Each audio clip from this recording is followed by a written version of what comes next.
ನನ್ನ ಗಂಡ ಇಂದು ಕುಡಿದುಕೊಂಡು ತುಂಬ ಲೇಟಾಗಿ ಮನೆಗೆ ಬಂದ. ಆದರೆ ಅವನ ಜೊತೆ ಅವನ ಗೆಳೆಯನನ್ನು ಕೂಡ ಕರೆದುಕೊಂಡು ಬಂದ. ಇಬ್ಬರು ಚೆನ್ನಾಗಿ ಕುಡಿದಿದ್ದಾರೆ.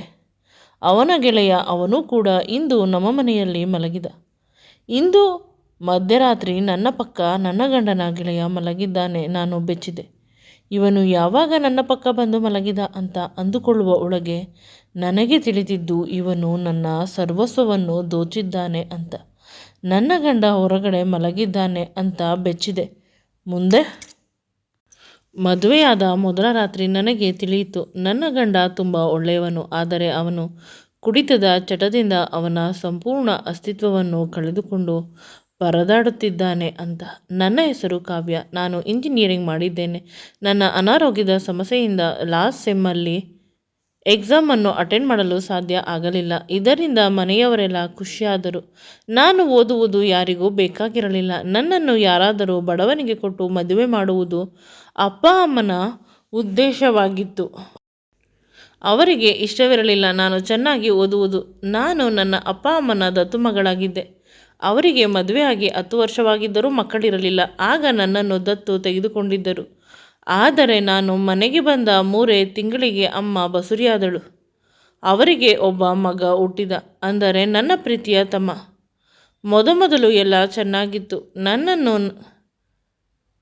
ನನ್ನ ತಮ್ಮನಿಗೆ ಅಕ್ಕ ಅಂತ ಪರಿಚಯ ಮಾಡಿಸಿ ಕೊಡುತ್ತಿದ್ದರು. ಕ್ರಮೇಣ ಜನರೆಲ್ಲ ಅಪ್ಪ ಅಮ್ಮನ ತಲೆಯಲ್ಲಿ ಚಾಡಿಯನ್ನು ಹೇಳಲು ಶುರು ಮಾಡಿದರು. ನಿಮಗೆ ಮಗನಿದ್ದಾನೆ, ನೀವುಗಳು ಇವಳನ್ನು ನಿಮ್ಮ ಬಳಿಗೆ ಇಟ್ಟುಕೊಂಡರೆ ನಿಮ್ಮ ಆಸ್ತಿಯಲ್ಲಿ ಪಾಲು ಕೊಡಬೇಕು. ಇವಳನ್ನು ಮನೆಯಿಂದ ಹೊರಗಡೆ ಹಾಕಿ ಅಂತ ಅಪ್ಪನ ಅಪ್ಪ ಅಮ್ಮ ಯಾವಾಗಲೂ ಗಲಾಟೆ ಮಾಡುತ್ತಾರೆ. ಅವರ ಅಪ್ಪ ಅಮ್ಮ ಯಾರು ಅಂತ ಗೊತ್ತಿಲ್ಲ. ಆ ಮಗುವನ್ನು ಕರೆದುಕೊಂಡು ಬಂದು ನಿನ್ನ ಹೆಸರನ್ನು ಕೊಟ್ಟಿದ್ದೀಯಾ, ನಿನಗೇನಾದರೂ ಬುದ್ಧಿ ಇದೆಯಾ ಅಂತ. ಕೊನೆಗೆ ಅವರೆಲ್ಲ ನನ್ನನ್ನು ದೂರ ಮಾಡಿದರು. ಅಮ್ಮನಿಗೆ ಆರೋಗ್ಯ ಸರಿಗಿರಲಿಲ್ಲ. ಮನೆಯಿಂದ ನನ್ನನ್ನು ಹೊರಗಡೆ ಹಾಕಿದರೆ ಮನೆ ಕೆಲಸ ಯಾರು ಮಾಡುತ್ತಾರೆ? ಮನೆ ಕೆಲಸಕ್ಕೆ ನನ್ನನ್ನು ಇಟ್ಟುಕೊಂಡರು. ಇವುಗಳ ಮಧ್ಯೆ ಸ್ಕೂಲಿಗೆ ಹೋಗುತ್ತಿದ್ದೆ. ನಾನು ಗೌರ್ಮೆಂಟ್ ಸ್ಕೂಲಿಗೆ ಹೋದರೂ ಕೂಡ ಒಳ್ಳೆಯ ಪರ್ಸೆಂಟೇಜ್ ತೆಗೆದುಕೊಂಡಿದ್ದೆ. 10th 95, PUCಯಲ್ಲಿ 98. ಇದರಿಂದ ಅಪ್ಪ ಅಮ್ಮನಿಗೆ ಬೇಸರವಾಯಿತು. ಅವರ ಸ್ವಂತ ಮಗ ಇಷ್ಟೊಂದು ಅಂಕವನ್ನು ತೆಗೆದಿಲ್ಲ ಅಂತ. ಇದರಿಂದ ಅವರ ಬೇಸರ ನನ್ನ ಮೇಲೆ ಕೋಪ ಬರುವಂತೆ ಮಾಡಿತ್ತು. ಆ ದಿನ ರಾತ್ರಿ ಎಲ್ಲರೂ ನನಗೆ ಚೆನ್ನಾಗಿ ಬೈದಿದ್ದಾರೆ. ಬದುಕು ಸವೆದು ಹೋಯಿತು ಅಂತ ಅಂದುಕೊಳ್ಳುವುದರ ಒಳಗೆ ನನಗೆ ಇಂಜಿನಿಯರಿಂಗ್ಗೆ ಬೆಂಗಳೂರಿನಲ್ಲಿ ಸೀಟ್ ಸಿಕ್ಕಿತು. ಇಲ್ಲಿ ನನ್ನ ಒಳ್ಳೆಯ ರೀತಿ ಬದಲಾಯಿತು ಬದುಕು. ಚೆನ್ನಾಗಿ ಓದಿ ಒಳ್ಳೆ ಅಂಕ ತೆಗೆದುಕೊಂಡೆ. ಅಪ್ಪ ಅಮ್ಮ ನನ್ನನ್ನು ಕಾಲೇಜಿಗೆ ಕಳಿಸಲು ಒಪ್ಪಲಿಲ್ಲ. ಆದರೆ ಸಂಬಳ ಬಂದ ಮೇಲೆ ನಾನು 1 ರೂಪಾಯಿ ಇಟ್ಟುಕೊಳ್ಳುವುದಿಲ್ಲ, ಎಲ್ಲವನ್ನು ನಿಮಗೆ ಕೊಡುತ್ತೇನೆ ಅಂತ ಆಣೆ ಪ್ರಮಾಣ ಮಾಡಿ ಕಾಲೇಜಿಗೆ ಸೇರಿಕೊಂಡೆ. ಆದರೆ ಫೈನಲ್ ಇಯರ್ನಲ್ಲಿ ನನ್ನ ಆರೋಗ್ಯ ತುಂಬ ಕೆಟ್ಟಿತ್ತು, ಅತಿಯಾದ ಸ್ಟ್ರೆಸ್ಸಿಂದ. ಇದರ ಪರಿಣಾಮ ನಾನು ಕೊನೆ ಸೆಮಿಸ್ಟರ್ನ ಎಕ್ಸಾಮನ್ನು ಅಟೆಂಡ್ ಮಾಡಲು ಸಾಧ್ಯವಾಗಲಿಲ್ಲ. ಇದರಿಂದ ಮನೆಗೆ ಬಂದುಬಿಟ್ಟೆ. ಆದರೆ ಹಾಸ್ಟೆಲ್ನಿಂದ ಮನೆಗೆ ಬಂದ ಮೇಲೆ ನನ್ನ ಬದುಕಿನಲ್ಲಿ ಇನ್ನೂ ಕಷ್ಟ ಜಾಸ್ತಿ ಆಯಿತು. ಅಪ್ಪ ತಮ್ಮನ ವಿದ್ಯಾಭ್ಯಾಸಕ್ಕಾಗಿ ಸಿಟಿಯಲ್ಲಿರುವ ಅವರ ಗೆಳೆಯನ ಬಳಿ ಸಾಲ ಮಾಡಿದ್ದರು. ಈಗ ಅವರು ಹಗಲು ರಾತ್ರಿ ಫೋನ್ ಮಾಡುತ್ತಾ ಇರುತ್ತಾರೆ. ಇವರು ಫೋನನ್ನು ಎತ್ತುವುದಿಲ್ಲ, ಅವರನ್ನು ಅವಾಯ್ಡ್ ಮಾಡುತ್ತಾರೆ. ಇವರ ಬಳಿ ದುಡ್ಡಿಲ್ಲ ಅಂತ. ಆದರೆ ಇಂದು ನಾನು ಮಲಗಿದ್ದೇನೆ ಅಂತ ಎಲ್ಲರೂ ಅಂದುಕೊಂಡರು. ಆದರೆ ನಾನು ಮಲಗಿರಲಿಲ್ಲ, ಎಚ್ಚರ ಇದ್ದೆ. ಅಪ್ಪ ಅಮ್ಮ ಅವರ ಸಾಲ ತೀರಿಸಲು ನನ್ನ ಮದುವೆಯನ್ನು ಅವರ ಗೆಳೆಯನ ಮಗನಿಗೆ ಕೊಟ್ಟು ಮದುವೆ ಮಾಡಿದರು. ಅವರ ಗೆಳೆಯನ ಮಗನಿಗೆ ಯಾರೂ ಹೆಣ್ಣನ್ನು ಕೊಡುತ್ತಿರಲಿಲ್ಲ. ಅದಕ್ಕೆ ನನ್ನ ಜೊತೆ ಮದುವೆ ಮಾಡಿದರು. ಮದುವೆಯಾದ ಮೊದಲ ರಾತ್ರಿ ನನಗೆ ತಿಳಿಯಿತು ನನ್ನ ಗಂಡ ತುಂಬ ವಿಚಿತ್ರ. ಅವರಿಗೆ ಹೆಣ್ಣನ್ನು ಯಾರೂ ಕೊಟ್ಟಿರುವುದಿಲ್ಲ. ನನ್ನನ್ನು ನೋಡಿ ಅಪ್ಪ ಅಮ್ಮನ ಬಳಿ ತುಂಬ ಜನ ಸಾಲವನ್ನು ತೆಗೆದುಕೊಂಡಿದ್ದಾರೆ. ಈಗ ಅದರ ಪರಿಣಾಮ ಅರ್ಥವಾಗುತ್ತಿದೆ. ಮೊದಲ ರಾತ್ರಿ ಅಂತೂ ನನಗೆ ತಿಳಿಯಿತು ನನ್ನನ್ನು ಕೇವಲ ಸಮಾಜದ ದೃಷ್ಟಿಯಿಂದ ಮದುವೆ ಆಗಿದ್ದಾನೆ. ಆದ್ದರಿಂದ ಅಳಲು ಆರಂಭಿಸಿದೆ. ಆದರೆ ನನ್ನ ಸ್ವಂತ ತಮ್ಮನನ್ನು ನನ್ನಿಂದ ದೂರ ಮಾಡುತ್ತಾರೆ ಅಂತ ಎಲ್ಲರೂ ಭಯಪಡಿಸಿದ್ದರು. ಆದ್ದರಿಂದ ನಾನು ಸುಮ್ಮನಾದೆ. ಮೊದಲ ರಾತ್ರಿ ಬಂದ ನನ್ನ ಗಂಡ ಗೋಡೆಯ ಕಡೆ ತಿರುಗಿ ಮಲಗಿದ. ನಾನು ಅವನ ಕೈಯನ್ನು ಮುಟ್ಟಿದೆ. ಆಗ ನನ್ನ ಕಡೆ ತುಂಬ ಕೋಪದಿಂದ ನೋಡಿ, ನಿನ್ನ ಅಪ್ಪ ನನ್ನ ಅಪ್ಪನ ಬಳಿ ತುಂಬ ಸಾಲ ಮಾಡಿದ್ದಾರೆ. ಆ ಸಾಲವನ್ನು ತೀರಿಸುವವರೆಗೂ ನಾವಿಬ್ಬರು ಒಂದಾಗುವುದಿಲ್ಲ ಅಂತ. ಆಗ ನಾನು ಭಯದಿಂದ ಹೇಳಿದೆ, ಅದು ಹೇಗೆ ಸಾಧ್ಯ? ಸಾಲ ನಿಧಾನವಾಗಿ ತೀರುತ್ತದೆ. ನಾನು ಕೆಲಸಕ್ಕೆ ಹೋಗಿ ತೀರಿಸುತ್ತೇನೆ. ಇನ್ನೂ ಒಂದು ಎಕ್ಸಾಮ್ ಇದೆ, ಅದನ್ನು ಬರೆದರೆ ನನಗೂ ತಿಂಗಳಿಗೆ 30,000-50,000 ಸಂಬಳ ಬರುತ್ತದೆ ಅಂತ ಹೇಳಿದಾಗ ಅವನಿಗೆ ಖುಷಿಯಾಯಿತು. ನಿನ್ನ ಎಕ್ಸಾಮ್ ಯಾವಾಗ ಅಂತ ಕೇಳಿದ. ಇನ್ನೂ 1 ತಿಂಗಳು ಇದೆ ಅಂತ ಹೇಳಿದೆ. ಆಗ ಬುಕ್ಸನ್ನು ತಂದಿದ್ದೀಯಾ ಅಂತ ಹೇಳಿದ. ಹೌದು ತಂದಿದ್ದೇನೆ ಅಂತ ಹೇಳಿದೆ. ಮೊದಲು ಬುಕ್ಸನ್ನು ತೆಗೆದುಕೊಂಡು ಹೋದ ನಂತರ ಎಕ್ಸಾಮಲ್ಲಿ ಪಾಸಾಗಿ ಒಳ್ಳೆ ಮಾರ್ಕ್ಸ್ ತೆಗೆಯಿರಿ, ನಾನೇ ಕೆಲಸ ಕೊಡಿಸುತ್ತೇನೆ. ನಾವಿಬ್ಬರು ಒಂದಾಗುವುದು ದೊಡ್ಡ ವಿಷಯವೇನೂ ಅಲ್ಲ, ಆದರೆ ನೀನು ಓದಿ ಎಕ್ಸಾಮನ್ನು ಪಾಸ್ ಮಾಡಬೇಕು. ಅಪ್ಪ ಅಮ್ಮನ ದೃಷ್ಟಿಯಲ್ಲಿ ಕೆಲಸಕ್ಕೆ ಹೋಗುವ ಶ್ರೀಮಂತ ಸೊಸೆಯಾಗಬೇಕು ಅಂತ ಹೇಳಿದ. ಇವನು ನನ್ನ ಒಳ್ಳೆಯದಕ್ಕೆ ಹೇಳುತ್ತಿದ್ದಾನೋ ಅಥವಾ ನನ್ನಿಂದ ದೂರ ಇರಲು ಹೇಳುತ್ತಿದ್ದಾನೋ ತಿಳಿಯಲಿಲ್ಲ. ಆದರೂ ಕೂಡ ಆ ರಾತ್ರಿ ನನ್ನ ಗಂಡ ನೆಮ್ಮದಿಯಾಗಿ ನಿದ್ರೆ ಮಾಡಿದ. ನನಗೆ ತಿಳಿಯಿತು, ನನ್ನ ಗಂಡ ವಿಚಿತ್ರವಾದವನು ಅನ್ನುವುದು ಮಾತ್ರ. ರಾತ್ರಿ ಪೂರ್ತಿ ನಾನು ಎಕ್ಸಾಮ್ಗೆ ಪ್ರಿಪೇರ್ ಆದೆ. ಪ್ರತಿ ರಾತ್ರಿ ಇದೇ ರೀತಿ ಆಗುತ್ತಿತ್ತು. ಆದರೆ ನನ್ನ ಅತ್ತೆ ಪ್ರತಿದಿನ ಕೇಳುತ್ತಿದ್ದಳು, ವರ್ಷ ತುಂಬುವುದರೊಳಗೆ ನನಗೆ ಮೊಮ್ಮಗು ಬೇಕು, ನೀವು ಏನು ಮಾಡುತ್ತೀರೋ ತಿಳಿಯುತ್ತಿಲ್ಲ ಅಂತ. ಇಲ್ಲಿ ನೋಡಿದರೆ ಇವನು ಕೆಲಸಕ್ಕೆ ಹೋಗಿ ಸಂಬಳ ತಂದು ನನ್ನ ಅಪ್ಪನ ಸಾಲವನ್ನು ತೀರಿಸುವವರೆಗೂ ನನ್ನನ್ನು ಮುಟ್ಟಬಾರದು ಅಂತ ಹೇಳುತ್ತಾನೆ. ಇವುಗಳ ಮಧ್ಯೆ ನನ್ನ ವಿದ್ಯಾಭ್ಯಾಸ ಚೆನ್ನಾಗಿ ನಡೆಯುತ್ತಿದೆ. ಇಂದು ನನ್ನ ಅತ್ತೆ ಮಾವ ನನ್ನ ಜೊತೆ ದೊಡ್ಡ ಜಗಳ ಮಾಡಿದರು. ನೀನು ಏನೂ ಇಲ್ಲದೆ ಬಂದವಳು, ತುಂಬ ಜಂಬ ತೋರಿಸಬೇಡ. ಈ ವಿಷಯ ಯಾವುದೋ ಒಂದು ಕಾಫಿಯ ವಿಷಯಕ್ಕೆ ಜರುಗಿದ್ದು ದೊಡ್ಡದಾಯಿತು. ನಾನು ಅಳಲು ಶುರು ಮಾಡಿದೆ. ರೂಮಿನಿಂದ ಓಡಿ ಬಂದ ನನ್ನ ಗಂಡ ತುಂಬ ಕೋಪದಿಂದ ನೋಡಿದ. ವಿಷಯ ಏನಾಯಿತು, ಏಕೆ ಅಂತ ಕೇಳಿಲ್ಲ. ಅವನಿಗೆ ವಿಷಯದ ಪರಿಪೂರ್ಣತೆ ತಿಳಿದಿಲ್ಲ. ಆದರೆ ನನ್ನ ಮೇಲೆ ಮಾತ್ರ ಕೋಪ ಮಾಡಿಕೊಂಡ. ನಾನು ನಿನಗೆ ಏನು ಹೇಳಿದ್ದೇನೆ? ನೀನು ಈ ಮನೆಯ ಸಾಲ ತೀರಿಸುವವರೆಗೂ ಈ ಮನೆಯ ಸೊಸೆಯಲ್ಲ. ನಾನು ಕೇಳಿದೆ, ನಿಮಗೆ ಕೈ ತುಂಬ ಸಂಬಳ ಬರುತ್ತದೆ, ಹೆಂಡತಿಯ ಮನೆಯ ಸಾಲ ಅಂತ ತೀರಿಸಿಬಿಡಿ, ನಾನು ನಿಧಾನವಾಗಿ ಕೊಡುತ್ತೇನೆ ಅಂತ ಹೇಳಿದಾಗ ನನ್ನ ಅತ್ತೆ ಬಂದು ನನ್ನ ಕೆನ್ನೆಯ ಮೇಲೆ ಹೊಡೆದಳು. ಅಳುತ್ತಾ ರೂಮಿಗೆ ಹೋದೆ. ಆಗ ಪುಸ್ತಕ ಕಾಣಿಸಿತು. ಅದನ್ನು ಓದಲು ಶುರು ಮಾಡಿದೆ. ಎಕ್ಸಾಮ್ ಕೂಡ ಅಟೆಂಡ್ ಮಾಡಿದೆ. ಅದಕ್ಕೆ ನನ್ನ ಗಂಡ ಕರೆದುಕೊಂಡು ಹೋಗಿದ್ದ. ಅವನಿಗೆ ನಾನು ದುಡಿದು ಕೊಡಬೇಕೆಂದು ಮದುವೆ ಮಾಡಿಕೊಂಡಿದ್ದರು. ಆದರೆ ಈಗ ಎಜುಕೇಷನ್ ಕಂಪ್ಲೀಟ್ ಆಗಿಲ್ಲ ಅನ್ನುವ ವಿಷಯ ತಿಳಿದು ಬೇಸರದಿಂದ ಈ ರೀತಿ ಆಡುತ್ತಿದ್ದಾರೆ. ಸಂಬಳ ಬಂದ ಮೇಲೆ ನನ್ನ ಖರ್ಚಿಗೂ ಕೂಡ ಇಟ್ಟುಕೊಳ್ಳದೆ ಅವರಿಗೆ ಸಂಪೂರ್ಣವಾಗಿ ಕೊಡಬೇಕಂತೆ. ಈ ಮಾತುಗಳನ್ನು ನೆನೆಸಿಕೊಳ್ಳಲು ಕೂಡ ನನಗೆ ಬೇಸರವಾಗುತ್ತಿದೆ. ಆದರೆ ನನ್ನ ಪರಿಸ್ಥಿತಿ ಆ ರೀತಿ ಇದೆ. ಕೈಯಲ್ಲಿ ಏನೂ ಉಳಿದಿಲ್ಲ. ಎಲ್ಲ ಪರೀಕ್ಷೆಗಳನ್ನು ತುಂಬ ಚೆನ್ನಾಗಿ ಮಾಡಿದ್ದೇನೆ, ಅದರಲ್ಲಿ ಇನ್ನೊಂದು ಸಂದೇಹವಿಲ್ಲ. ನನ್ನ ಅತ್ತೆ ಮಾವ ಇಂದು ತೀರ್ಥಯಾತ್ರೆಗೆ ಹೋಗುತ್ತಿದ್ದಾರೆ. ನನ್ನನ್ನು ತುಂಬ ಚೆನ್ನಾಗಿ ಮಾತನಾಡಿಸಿದರು. ನಾವು ತೀರ್ಥಯಾತ್ರೆಗೆ ಹೋಗುತ್ತಿದ್ದೇವೆ. ಮನೆಯ ಕಡೆ ಜೋಪಾನ. ನಿನ್ನ ಗಂಡನನ್ನು ಚೆನ್ನಾಗಿ ನೋಡಿ, ಸರಿಯಾದ ಸಮಯಕ್ಕೆ ಊಟ ಮಾಡಿ ಚೆನ್ನಾಗಿರಿ. ತರಕಾರಿಗಳನ್ನು ಪಕ್ಕದ ಬೀದಿಗೆ ಹೋಗಿ ತೆಗೆದುಕೊಂಡು ಬಾ. ಈ ರೀತಿ ಅತ್ತೆ ಹೇಳಿದಳು. ನಾನು ಒಪ್ಪಿದೆ. ನಂತರ ಅತ್ತೆ ಕಿವಿಯಲ್ಲಿ ಹೇಳುತ್ತಾಳೆ, ನಾನು ಬರುವುದರ ಒಳಗೆ ನೀನು ಬಸುರಿ ಆಗಬೇಕು, ಇಲ್ಲವಾದರೆ ನಿನ್ನನ್ನು ನಿನ್ನ ಅಪ್ಪನ ಮನೆಗೆ ಓಡಿಸುತ್ತೇನೆ ಅಂತ ಹೇಳಿದಳು. ಹಾಗಲಕಾಯಿ ಎಂದಾದರೂ ಸಿಹಿ ಆಗುತ್ತದೆಯೇ? ಇಲ್ಲ. ನನಗೆ ಅದೇ ರೀತಿ ಅಂತ ಅಂದುಕೊಂಡು ಸುಮ್ಮನಾದೆ.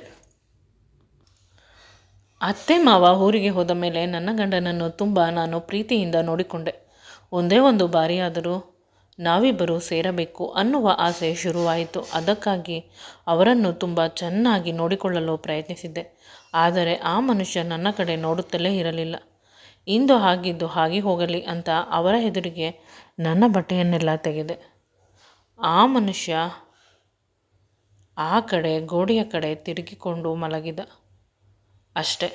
ನಾನು ಅವನ ಪಕ್ಕ ಹೋಗಿ ಅವನನ್ನು ಗಟ್ಟಿಯಾಗಿ ತಬ್ಬಿಕೊಂಡು ಮಲಗಿದೆ. ಆಗ ಈ ರೀತಿ ಗಲೀಜು ಕೆಲಸ ನನ್ನ ಜೊತೆ ಮಾಡಬೇಡ ಅಂತ ದೂರ ತಳ್ಳಿದ. ಇದು ನನ್ನ ಕೊನೆಯ ಪ್ರಯತ್ನವಾಗಿದ್ದು, ಒಂದು ಹೆಣ್ಣು ಎಷ್ಟು ಮೇಲೆ ಬಿದ್ದು ಹೋಗಲು ಸಾಧ್ಯ, ಅದಕ್ಕಿಂತ ಹೆಚ್ಚಿಗೆ ನಾನು ಹೋಗಿದ್ದೆ. ಆದರೆ ಅವನಿಗೆ ನನ್ನ ಮೇಲೆ ಪ್ರೀತಿ ಬರುತ್ತಿಲ್ಲ. ಇಂದು ನನ್ನ ಗಂಡ ರಾತ್ರಿ ಬರಬೇಕಾದಾಗ ಅವನ ಗೆಳೆಯನನ್ನು ಅವನ ಜೊತೆ ಕರೆದುಕೊಂಡು ಬಂದ. ಅವನ ಗೆಳೆಯ ನೋಡಲು ತುಂಬ ಸುಂದರವಾಗಿದ್ದಾನೆ, ನನಗಿಂತ ಹೆಚ್ಚಿಗೆ. ಅಂದರೆ ನನ್ನ ಗಂಡ ನನಗೆ ಮಾತ್ರ ಸ್ವಂತ. ನಾನು ನನ್ನ ಗಂಡನನ್ನು ರೂಮಿಗೆ ಕರೆದುಕೊಂಡು ಕೇಳೋಣ, ಈ ರೀತಿ ಅಪರಿಚಿತ ಮನುಷ್ಯರನ್ನು ಏಕೆ ಕರೆದುಕೊಂಡು ಬಂದೆ ಮನೆಗೆ ಅಂತ. ಆದರೆ ಮಾತನಾಡಲು ಸಾಧ್ಯವಾಗುತ್ತಿಲ್ಲ, ಏಕೆಂದರೆ ನನ್ನ ಗಂಡ ಮತ್ತು ಅವನ ಗೆಳೆಯ ಇಬ್ಬರು ಚೆನ್ನಾಗಿ ಕುಡಿದಿದ್ದಾರೆ. ಕುಡಿದ ಮತ್ತಿನಲ್ಲಿ ಇಬ್ಬರು ಮೆಣಸಿನಕಾಯಿ ಬಜ್ಜಿಯನ್ನು ನನ್ನ ಕೈಯಿಂದ ಮಾಡಿಸಿಕೊಂಡು ತಿಂದರು. ನನಗೆ ಬೇಸರವಾಗುತ್ತಿತ್ತು. ನನ್ನ ಗಂಡನ ಗೆಳೆಯ ನನ್ನನ್ನು ತುಂಬ ಕೆಟ್ಟ ದೃಷ್ಟಿಯಿಂದ ನೋಡುತ್ತಿದ್ದ. ನಾನು ಈ ಸಮಯದಿಂದ ಹೇಗೆ ಪಾರಾಗುವುದು ಅಂತ ತಿಳಿಯುತ್ತಿಲ್ಲ. ಇಬ್ಬರು ತಿಂದು ಉಂಡ ಮೇಲೆ ಅವರು ಮೇಲಿನ ರೂಮಿನಲ್ಲಿ ಹೋಗಿ ಮಲಗಿದ್ದಾರೆ. ನಾನು ನೆಮ್ಮದಿಯಾಗಿ ಇದ್ದೆ. ಮನೆಯ ಬಾಗಿಲನ್ನು ಹಾಕಿ ನಾನು ನನ್ನ ರೂಮಿನಲ್ಲಿ ಮಲಗಿಕೊಂಡೆ. ಮೊದಲು ನಿದ್ರೆ ಬಂದಿಲ್ಲ. ಆನಂತರ ನನ್ನ ರೂಮ್ ಲಾಕ್ ಆಗಿದೆ, ಅವರಿಬ್ಬರು ಮೇಲೆ ಮಲಗಿದ್ದಾರೆ, ಭಯಪಡುವ ಅವಶ್ಯಕತೆ ಇಲ್ಲ ಅಂತ ಅನಿಸಿತ್ತು. ತುಂಬ ಸಮಯದ ಮೇಲೆ ನಿದ್ರೆ ಬಂದಿತು.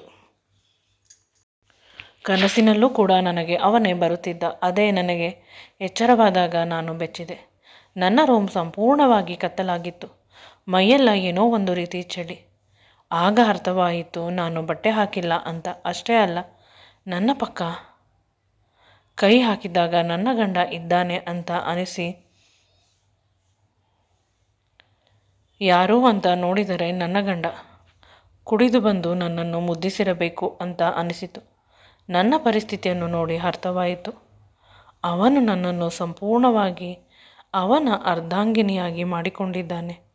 ಆ ಸುಂದರ ಕ್ಷಣಗಳನ್ನು ಅನುಭವಿಸಬೇಕಾದಾಗ ನನಗೆ ಎಚ್ಚರ ಇದ್ದಿದ್ದರೆ ಎಷ್ಟು ಚೆನ್ನಾಗಿರುತ್ತದೆ ಅಂತ ನೆನೆಸಿಕೊಂಡೇ ನನಗೆ ಖುಷಿಯಾಗುತ್ತಿತ್ತು.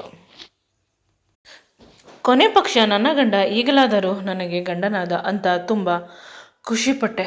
ನನ್ನ ಗಂಡನನ್ನು ನೋಡಬೇಕು ಅಂತ ಲೈಟ್ ಹಾಕಿದಾಗ ನನ್ನ ಪಕ್ಕ ಇದ್ದ ಮನುಷ್ಯನನ್ನು ನೋಡಿ ಭಯಗೊಂಡೆ. ನನ್ನ ಪಕ್ಕ ನನ್ನ ಗಂಡನಿಲ್ಲ, ಬದಲಿಗೆ ನನ್ನ ಗಂಡನ ಗೆಳೆಯ ಮಲಗಿದ್ದಾನೆ. ಅವನು ಕೂಡ ಬಟ್ಟೆಗಳನ್ನು ತೆಗೆದಿದ್ದಾನೆ, ಸಂಪೂರ್ಣವಾಗಿ ಬೆತ್ತಲಾಗಿದ್ದಾನೆ. ಅಷ್ಟೇ ಅಲ್ಲ, ನನ್ನ ಪರಿಸ್ಥಿತಿಯು ತುಂಬ ಕೆಟ್ಟದಾಗಿದೆ. ಅವರಿಬ್ಬರು ಮೇಲೆ ಮಲಗಿದ್ದರು, ಕೆಳಗೆ ಹೇಗೆ ಬಂದ ಅನ್ನುವುದನ್ನು ನೆನೆಸಿಕೊಂಡು ನನಗೆ ಭಯವಾಗುತ್ತಿದೆ. ನಾನು ನನ್ನ ಎದೆಗಳನ್ನು ಮುಟ್ಟಿದೆ, ಅದರ ಮೇಲೆ ಕಚ್ಚಿದ ಗುರುತುಗಳಿದೆ. ಪುನಃ ಅವನು ನನ್ನನ್ನು ಅವನ ಕಡೆ ಹಿಡಿದುಕೊಂಡು ಗಟ್ಟಿಯಾಗಿ ತಬ್ಬಿಕೊಂಡು ಮಲಗಿದ. ಅವನ ಬಿಸಿ ಉಸಿರು ನನ್ನ ದೇಹಕ್ಕೆ ತಗುಲಿದಾಗ ಒಂದು ರೀತಿ ರೋಮಾಂಚನವಾಯಿತು. ನನ್ನ ಗಂಡನ ಗೆಳೆಯ ನನ್ನ ಸರ್ವಸ್ವವನ್ನು ದೋಚಿದ್ದಾರೆ. ಅದನ್ನು ನೆನೆಸಿಕೊಂಡು ನನಗೆ ಭಯವಾಯಿತು. ಅವನು ನಿದ್ರೆಗಣ್ಣಿನಲ್ಲಿ ನನ್ನ ಬೆನ್ನಿನ ಮೇಲೆ ಮುತ್ತು ಕೊಡುತ್ತಿದ್ದಾನೆ, ನನ್ನ ಸೊಂಟವನ್ನು ಕಚ್ಚುತ್ತಿದ್ದಾನೆ, ನಿಜವಾದ ಹೆಣ್ಣಿನ ತನಕ್ಕೆ ಅರ್ಥ ಕೊಡುತ್ತಿದ್ದಾನೆ ಅಂತ ಅನಿಸಿ ನಾನು ಕೂಡ ಲೈಟನ್ನು ಆಫ್ ಮಾಡಿದೆ. ರಾತ್ರಿ ಪೂರ್ತಿ ಅವನು ನನ್ನ ದೇಹದ ಕಣಕಣದ ಸ್ವಾದವನ್ನು ಕುಡಿದ. ಬೆಳಿಗ್ಗೆ ಅವನು ಹೇಳುವುದಕ್ಕಿಂತ ಮುಂಚೆ ನಾನು ಎದ್ದು ಹೋಗಿ ಮೇಲೆ ಫ್ರೆಶ್ ಆಗಲು ಆರಂಭಿಸಿದೆ. ನನ್ನ ದೇಹವನ್ನು ಮುಟ್ಟಿದಾಗೆಲ್ಲ ನನಗೆ ನನ್ನ ಗಂಡನ ಗೆಳೆಯ ರಾಹುಲ್ ಕಚ್ಚಿದ್ದು ಗಿಂಡಿದ್ದು ನೆನಪು ಆಗುತ್ತಿತ್ತು. ಬೇಸರಕ್ಕಿಂತ ಹೆಚ್ಚಾಗಿ ರೋಮಾಂಚನವಾಗುತ್ತಿತ್ತು.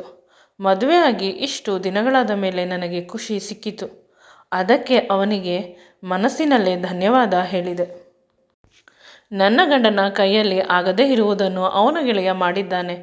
ಬೆಳಿಗ್ಗೆ ಆಗಿ ಹೋಯಿತು. ಎಲ್ಲವನ್ನು ಮರೆತು ಗಂಡನ ಜೊತೆ ಸಂಸಾರ ಮಾಡಬೇಕು ಅನ್ನುವುದು ನೆನಪಾಗಿ ಬೇಗ ಸ್ನಾನ ಮಾಡಿ ಹೊರಗೆ ಬಂದೆ. ಮನೆಯ ಒಂದೊಂದೇ ಕೆಲಸವನ್ನು ಅಚ್ಚುಕಟ್ಟಾಗಿ ಮಾಡಿಕೊಳ್ಳಲು ಆರಂಭಿಸಿದೆ. ಕೆಳಗೆ ಬಂದಾಗ ನನ್ನ ಗಂಡನ ಗೆಳೆಯ ಇರಲಿಲ್ಲ. ನಾನು ನೆಮ್ಮದಿಯಿಂದ ಉಸಿರಾಡಿದೆ. ಅಕಸ್ಮಾತ್ ರಾತ್ರಿ ನಡೆದ ವಿಷಯವನ್ನು ಏನಾದರೂ ನನ್ನ ಗಂಡನಿಗೆ ಹೇಳಿದರೆ ಅನ್ನುವ ಭಯವಿತ್ತು. ಈಗ ಆ ಭಯ ಸ್ವಲ್ಪ ದೂರವಾಯಿತು. ಮೇಲೆ ಇದ್ದ ನನ್ನ ಗಂಡ ಕೆಳಗೆ ಬಂದು ನನ್ನ ರೂಮಿನಲ್ಲಿ ಮಲಗಿದ್ದಾನೆ. ರೂಮಿನ ಬಾಗಿಲು ತೆಗೆಯುತ್ತದೆ. ಅದು ಹೇಗೆ ಸಾಧ್ಯ? ಅತ್ತೆ ಬಳಿ ಕೇಳಿದೆ, ಅತ್ತೆ ನಿಮಗೆ ಎಷ್ಟು ಜನ ಮಕ್ಕಳು ಅಂತ. ಆಗ ಅವರು ನಿನ್ನ ಗಂಡ ಮತ್ತು ಅಂತ ಏನೋ ಹೇಳಲು ಬಂದಾಗ ನನ್ನ ಮಾವ ಮಧ್ಯ ಮಾತನಾಡಿದರು. ಇವರ ಮನೆಯಲ್ಲಿ ಏನೋ ಹೊಸ ಹೊಸ ಅದ್ಭುತಗಳು ನಡೆಯುತ್ತಿವೆ. ಇಂದು ಮಲಗಿದ್ದ ನನ್ನ ಗಂಡ ಮಧ್ಯಾಹ್ನ 1 ಗಂಟೆಗೆ ಎಚ್ಚರವಾಗಿ ಇಷ್ಟೊತ್ತು ನನ್ನನ್ನು ಏಕೆ ಮಲಗಲು ಬಿಟ್ಟೆ ಅಂತ ಹೇಳಿದ. ನಾನು ಹೇಳಿದೆ ನೀವು ಚೆನ್ನಾಗಿ ಕುಡಿದಿದ್ದೀರಿ ಅಂತ. ಆದರೆ ಅವನು ಒಪ್ಪಲಿಲ್ಲ. ನಾನು ಯಾವತ್ತೂ ಕುಡಿಯುವುದಿಲ್ಲ. ಹೊಸದಾಗಿ ಏನು ಹೇಳಬೇಡ. ನನ್ನ ಗೆಳೆಯರು ಕುಡಿಯಲು ಕೂಲ್ ಡ್ರಿಂಕ್ಸನ್ನು ಕೊಟ್ಟರು ಅಷ್ಟೇ. ನೆನ್ನೆ ನನ್ನ ಗೆಳೆಯ ಬಂದಿದ್ದ ಅಂತ ಅವನ ಮೇಲೆ ಚಾಡಿ ಹೇಳಲು ಶುರು ಮಾಡಬೇಡ. ಅವನು ತುಂಬ ಡಿಸಿಪ್ಲಿನಿಂದ ಇರುವ ಹುಡುಗ. ಅವನಷ್ಟು ಒಳ್ಳೆಯ ಹುಡುಗರು ಯಾರೂ ಇಲ್ಲ ಅಂತ ಹೇಳಿ ನನ್ನ ಗಂಡ ಸ್ನಾನಕ್ಕೆ ಹೋದ. ನನ್ನ ಗಂಡ ನನ್ನನ್ನು ನಂಬಲಿಲ್ಲ. ಅಂದರೆ ಅವರಿಗೆ ಅವರ ಗೆಳೆಯನ ಮೇಲೆ ತುಂಬ ನಂಬಿಕೆ. ರಾತ್ರಿ ನನ್ನ ಮತ್ತು ಅವನ ಮಧ್ಯೆ ನಡೆದ ವಿಷಯವನ್ನು ಹೇಗೆ ಹೇಳುವುದು ಅಥವಾ ಕೇಳುವುದು ಬೇಡ ಅಂತ ನಾನು ಸುಮ್ಮನಾದೆ. ಇನ್ನೊಂದು ಭಯ, ಅಂದರೆ ಅವರ ಗೆಳೆಯ ಹೇಳಿದರೆ ಅಂತ ಭಯವಾಯಿತು. ನಂತರ ನಾನು ನನ್ನ ಗಂಡನ ಫೋನನ್ನು ತೆಗೆದುಕೊಂಡು ಅದರಲ್ಲಿ ಇದ್ದ ಅವರ ಗೆಳೆಯನ ನಂಬರಿಗೆ ಫೋನ್ ಮಾಡಲು ಪ್ರಯತ್ನಿಸಿದೆ. 2 ಬಾರಿ ಕಾಲ್ ಮಾಡಿದರೂ ಅವನು ಫೋನನ್ನು ತೆಗೆಯಲಿಲ್ಲ. ನಂತರ ಆ ನಂಬರನ್ನು ನನ್ನ ಫೋನಲ್ಲಿ ಸೇವ್ ಮಾಡಿಕೊಂಡೆ ನಾನು ಕೂಡ. ನಂತರ ಫೋನ್ ಮಾಡೋಣ ಅಂತ ಅಂದುಕೊಂಡೆ. ಅಕಸ್ಮಾತ್ ಅವನೇನಾದರೂ ನನ್ನ ಗಂಡನಿಗೆ ನಾನು ಫೋನ್ ಮಾಡಿದ್ದನ್ನು ಹೇಳಿದರೆ ಅಂತ ಯೋಚಿಸುತ್ತಿರಬೇಕಾದಾಗ ಹಿಂದೆಯಿಂದ ಬಂದು ನನ್ನನ್ನು ಯಾರೋ ಮುಟ್ಟಿದರು. ನಾನು ಬೆಚ್ಚಿದೆ. ಅದು ನೋಡಿದರೆ ನನ್ನ ಗಂಡ. ಏಕೆ, ಏನಾಯಿತು? ಬೆಳಿಗ್ಗೆಯಿಂದ ತುಂಬ ಡಲ್ಲಾಗಿದ್ದೀಯಾ? ಮುಖದಲ್ಲಿ ಕಾಂತಿ ಇಲ್ಲ. ಏನಾದರೂ ವಿಷಯ ಇದ್ದರೆ ನನ್ನ ಬಳಿ ಹೇಳು. ನಾನೇನು ಬೇಸರ ಮಾಡಿಕೊಳ್ಳುವುದಿಲ್ಲ. ಗಂಡನಾಗಿ ನಾನು ನಿನ್ನ ದೈಹಿಕ ಸುಖವನ್ನು ಈಡೇರಿಸಿಲ್ಲ. ಕೊನೆ ಪಕ್ಷ ನಿನ್ನ ಆರೋಗ್ಯವನ್ನು ಚೆನ್ನಾಗಿ ನೋಡಿಕೊಳ್ಳುತ್ತೇನೆ ಅಂತ ಹೇಳಿದರು. ಮೊದಲ ಬಾರಿ ನನ್ನ ಗಂಡ ಇಷ್ಟೊಂದು ಮಾತನಾಡಿದ್ದು.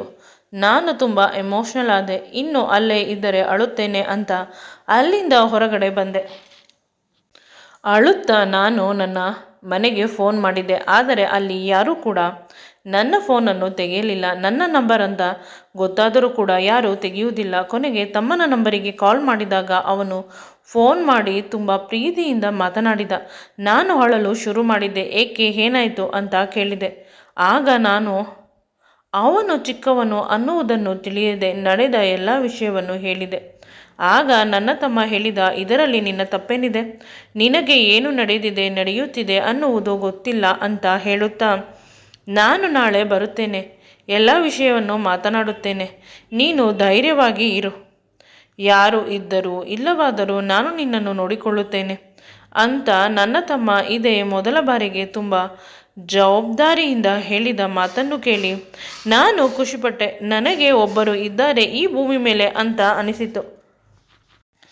ನನ್ನ ಗಂಡನಿಗೆ ನಿನ್ನೆ ರಾತ್ರಿ ಚೆನ್ನಾಗಿ ಕುಡಿದಿದ್ದರಿಂದ ಇನ್ನೂ ನಶೆ ಇಳಿದಿಲ್ಲ. ಅವನು ಮಲಗಿದ್ದಾನೆ. ಸಂಜೆ 6 ಆಯಿತು. ಅವರ ಗೆಳೆಯ ಪುನಃ ಬಂದು ಅವರ ಜೊತೆ ರೂಮಿನಲ್ಲಿ ಹರಟೆ ಹೊಡೆಯುತ್ತಿದ್ದಾನೆ. ಅಡುಗೆ ಮನೆಯ ಮೂಲೆಯಲ್ಲಿ ಕುಳಿತುಕೊಂಡು ನಾನು ಅಳುತ್ತಿದ್ದೆ. ನನ್ನ ಗಂಡ ಬಂದು ನನ್ನನ್ನು ಏನಾಯಿತು ಅಂತ ಏನೋ ಕೇಳಲು ಪ್ರಯತ್ನಿಸಿದ. ನಾನು ಹೇಳಿದೆ, ನಿಮ್ಮ ಗೆಳೆಯ ನನ್ನು ಮೊದಲು ಮನೆಯಿಂದ ಕಳಿಸಿ ಅಂತ ಜೋರಾಗಿ ಕಿರುಚಿದೆ. ಆಗ ಅಲ್ಲೇ ಇದ್ದ ಅವರ ಗೆಳೆಯ ಕೂಡ ಬಂದರು. ರಾಹುಲ್, ಅವರ ಹೆಸರು ರಾಹುಲ್. ಏನಾಯಿತು ಮೇಡಮ್ ಅಂತ ಕೇಳುತ್ತಿದ್ದಾರೆ. ನಾನು ಕೋಪದಿಂದ ಅವನ ಕೆನ್ನೆಗೆ ಹೊಡೆದೆ. ಅವನನ್ನು ಅಲ್ಲಿಂದ ದೂರ ತಳ್ಳಿದೆ. ಆಗ ನನ್ನ ಗಂಡ ಏನಾಯಿತು ಅಂತ ಪದೇ ಪದೇ ಕೇಳುತ್ತಿದ್ದಾನೆ. ಅವನು ತುಂಬ ಒಳ್ಳೆಯವನು. ನನ್ನ ಗೆಳೆಯ ಅವನು. ನಾನು ಕಷ್ಟದಲ್ಲಿದ್ದಾಗ ಸಹಾಯ ಮಾಡಿದ್ದಾನೆ. ಅವನಿಗೆ ಈ ರೀತಿ ಅವಮಾನ ಮಾಡಬೇಡ. ಮನೆಗೆ ಕರೆದುಕೊಂಡು ಬಂದು ಬೇಕಾದರೆ ನೀನು ಅವನ ಜೊತೆ ಹೊರಟು ಹೋಗು ಅಂತ ನಿಷ್ಠೂರವಾಗಿ ಮಾತನಾಡಿದರು. ನನ್ನ ಗಂಡನ ಮುಖವನ್ನು ನೋಡಿದಾಗ ಆ ಮುಖದಲ್ಲಿ ಕ್ಲಾರಿಟಿ ಇತ್ತು. ಅಂದರೆ ನಿನ್ನೆ ನಿಮ್ಮಿಬ್ಬರ ಮಧ್ಯೆ ನಡೆದಿದ್ದು ನನಗೆ ಗೊತ್ತು. ನಿನ್ನನ್ನು ನಾನು ಇನ್ನೆಂದು ಹೆಂಡತಿ ಅಂತ ಒಪ್ಪಿಕೊಳ್ಳುವುದಿಲ್ಲ. ಅವನಿಗೆ ಹೇಗಿದ್ದರೂ ಮದುವೆ ಆಗಿಲ್ಲ. ಅವನ ಜೊತೆ ಹೋಗು. ಅವನಿಗೆ ನೀನು ಇಷ್ಟವಂತೆ ಅಂತ ಹೇಳಿದಾಗ ನನ್ನ ಗಂಡನ ಕೆನ್ನೆಗೆ 2 ಬೀಸಿದೆ. ನನಗೆ ಅವನು ರಾತ್ರಿ ನನ್ನ ಪಕ್ಕ ಬಂದು ಮಲಗಿದ್ದು ಗೊತ್ತಿಲ್ಲ, ಅಕಸ್ಮಾತ್ತಾಗಿ ನಡೆದಿದ್ದು ಅಂತ ನಾನು ಅಳುತ್ತಿದ್ದೆ. ಆಗ ರಾಹುಲ್, ಸುಳ್ಳು ಏಕೆ ಹೇಳುತ್ತಿದ್ದೀಯಾ? ಅವಳಿಗೆ ಎಲ್ಲ ವಿಷಯವನ್ನು ಹೇಳಿಬಿಡು ಅಂತ ನನ್ನ ಗಂಡನ ಬಳಿ ಹೇಳುತ್ತಿದ್ದಾನೆ. ಆಗ ನಾನು ನನ್ನ ಗಂಡನ ಮುಖವನ್ನು ಪ್ರಶ್ನಾರ್ಥಕವಾಗಿ ನೋಡಿದೆ. ಆಗ ನನ್ನ ಗಂಡ ನನ್ನನ್ನು ನೋಡುತ್ತಾ, ದಯವಿಟ್ಟು ನನ್ನನ್ನು ಕ್ಷಮಿಸು. ನಿನ್ನ ಬದುಕಿನ ಅಪರಾಧಿ ನಾನೇ. ನನ್ನಿಂದ ದೊಡ್ಡ ತಪ್ಪಾಗಿ ಹೋಯಿತು. ಆ ತಪ್ಪನ್ನು ತಿದ್ದುಕೊಳ್ಳಲು ಒಂದೇ ಒಂದು ಅವಕಾಶ ಮಾಡಿಕೊಡು ಅಂತ ಬೇಡಿಕೊಂಡ. ಅಂದರೆ ನಾನು ಚಿಕ್ಕಂದಿನಲ್ಲೇ ಅಂದರೆ ಹೈಸ್ಕೂಲ್ನಲ್ಲಿ ಒಂದು ಹುಡುಗಿಯನ್ನು ಪ್ರೀತಿ ಮಾಡಿದ್ದೆ. ಇಬ್ಬರು ಒಬ್ಬರನ್ನೊಬ್ಬರು ಬಿಟ್ಟು ಇರುತ್ತಿರಲಿಲ್ಲ. ಅಷ್ಟೊಂದು ಅಟ್ಯಾಚ್ಮೆಂಟ್ ನಮ್ಮಿಬ್ಬರ ಮಧ್ಯೆ ಇತ್ತು. ಒಂದೇ ಕಾಲೇಜು ಸೇರಿಕೊಂಡೆವು. ಒಂದೇ ಕಾಲೇಜಿನಲ್ಲಿ ಇಂಜಿನಿಯರಿಂಗ್ ಕೂಡ ಮಾಡಿದೆವು. ಎಲ್ಲಕ್ಕಿಂತ ಹೆಚ್ಚಾಗಿ ನಮ್ಮಿಬ್ಬರಿಗೂ ಒಂದೇ ಆಫೀಸ್ನಲ್ಲಿ ಕೆಲಸ ಕೂಡ ಆಯಿತು. ಎಲ್ಲ ಚೆನ್ನಾಗಿದೆ ಅಂತ ಅಂದುಕೊಳ್ಳುವುದರ ಒಳಗೆ ಅವಳು ಆಕ್ಸಿಡೆಂಟಲ್ಲಿ ಸತ್ತು ಹೋದಳು. ನಂತರ ನಾನು ಅವಳ ನೆನಪಲ್ಲಿ ಇದ್ದೇನೆ. ಇಲ್ಲಿಯವರೆಗೂ, ನಾನು ಸಾಯುವವರೆಗೂ ಈ ಬದುಕಿಗೆ ಅವಳೊಬ್ಬಳೇ. ಅದಕ್ಕೆ ನಿನ್ನ ಜೊತೆ ನಾನು ಕ್ಲೋಸ್ ಆಗಿ ಇರಲು ಸಾಧ್ಯವಾಗುತ್ತಿಲ್ಲ. ಅಷ್ಟೇ ಅಲ್ಲ, ಮನೆಯವರ ಬಲವಂತಕ್ಕೆ ನಾನು ನಿನಗೆ ತಾಳಿ ಕಟ್ಟಿದೆ. ದಿನಗಳು ಕಳೆದಂತೆ ನಿನ್ನನ್ನು ನಾನು ಚೆನ್ನಾಗಿ ನೋಡಿಕೊಳ್ಳುತ್ತಿಲ್ಲ ಅನ್ನುವ ಭಾರ ನನ್ನ ತಲೆಯಲ್ಲಿ ಇಳಿಯಲು ಶುರುವಾಯಿತು. ಅದಕ್ಕಾಗಿ ನಾನು ನನ್ನ ಗೆಳೆಯ ರಾಹುಲ್ನ ಸಹಾಯವನ್ನು ಕೇಳಿದೆ. ರಾಹುಲ್ ನಿನ್ನನ್ನು ತುಂಬ ಇಷ್ಟಪಡುತ್ತಾನೆ, ಚೆನ್ನಾಗಿ ನೋಡಿಕೊಳ್ಳುತ್ತಾನೆ. ಅವನಿಗೆ ಬಾಂಬೆಗೆ ಟ್ರಾನ್ಸ್ಫರ್ ಆಗಿದೆ. ನನ್ನ ಅಪ್ಪ ಅಮ್ಮ ಬರುವುದರ ಒಳಗೆ ಹೊರಟು ಹೋಗು ಅಂತ ಹೇಳಿದ. ನಾನು ತುಂಬ ಗೊಂದಲದಲ್ಲಿ ಇದ್ದೆ. ಅಷ್ಟರಲ್ಲಿ ನನ್ನ ತಮ್ಮ ಬಂದ. ಇದನ್ನೆಲ್ಲ ಕೇಳಿಸಿಕೊಂಡಿದ್ದ ಅಂತ ಅನಿಸುತ್ತದೆ. ಅಕ್ಕ, ರಾಹುಲ್ ಸರ್ ನನಗೆ ಗೊತ್ತು. ನನ್ನ ಗೆಳತಿಯ ಕಸಿನ್ ಇವರು. ತುಂಬ ಒಳ್ಳೆಯವರು. ಒಳ್ಳೆಯ ಫ್ಯಾಮಿಲಿ ಇವರದು. ಭಾವ ಹೇಳಿದಷ್ಟು ಕೆಲಸ ಮಾಡು. ಭಾವ ನಿನ್ನ ಜೊತೆ ಬದುಕಲು ಸಾಧ್ಯವಿಲ್ಲ ಅಂದ ಮೇಲೆ ಮನೆ ಕೆಲಸ ಮಾಡಿಕೊಂಡು ಯಾಂತ್ರಿಕವಾಗಿ ಯಾಕೆ ಇಲ್ಲಿ ಬದುಕುತ್ತೀಯ?